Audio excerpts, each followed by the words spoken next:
Kanya ti pakari na itata. Baway na panditoy. Di ko nga brother, di ko. Ha? Di ko. Ayok mo, marigatang kapay kanas. Tapos, masit nga garo mo.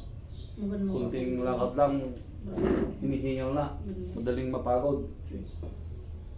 Higit ang mata.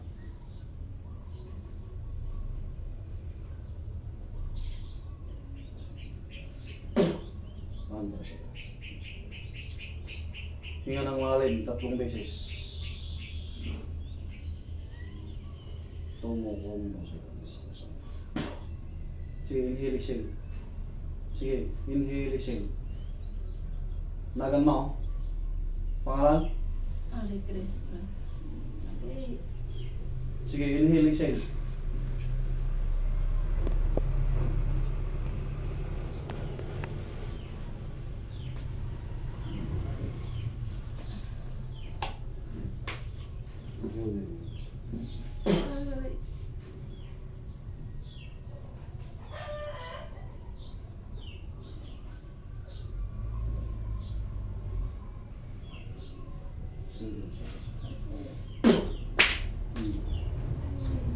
Inhale, exhale. Barado eh. Barado yung ugat ng puso mo, kaya yan, irip kang huminga, kunting lakad mo lang, hinihingal na. Yan, tapos.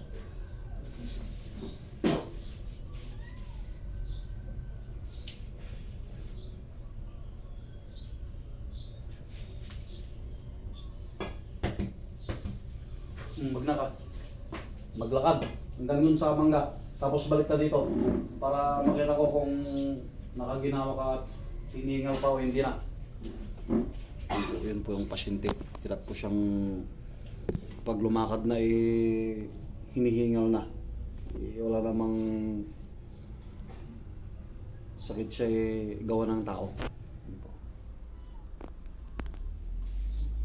Balik po dito, balik.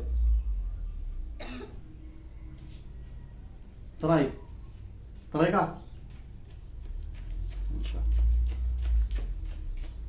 No, hinihingal pa, wala na. Nakaginawa. Pag ganun yung kuntingon mo lang, hinihingal na. Ginawa dyan pasyente. Yan po. Basta may pananampalataya ka, tapos walang imposible sa Ama. Tayo instrumento lang po. Si Ama po ang nakapagpagaling sa inyo. Ang importante po dyan, magdasal lagi. Inuhang kaya matiruan. Malapit lang itong gumawa sa'yo, tapos yung isa, banda dito ang bahay. Okay? Bawal sa'yo munang itlog, manok, alamang, bagoong, hinog na mangga, seafoods, balatong, talong. Lahat ng pagkain na pwedeng magbigay siya ng hika, yun.